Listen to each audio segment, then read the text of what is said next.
இடது விழியில் தூசி விழுந்தால் வலது விழியும் கலங்கி விடுமே.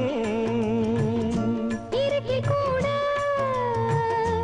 இருக்கும் நிழல் நான் இறுதி வரைக்கும் தொடர்ந்து வருவேன். சொர்க்கம் எதற்கு என் பொன்னுலகம் பெண்ணுருவில் பக்கம் இருக்கு கண்ணேவா.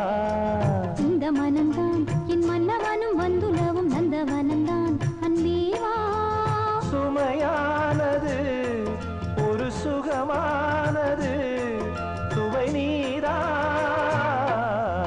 நீ பாதி நான் பாதி கண்ணம் அருகில் நீ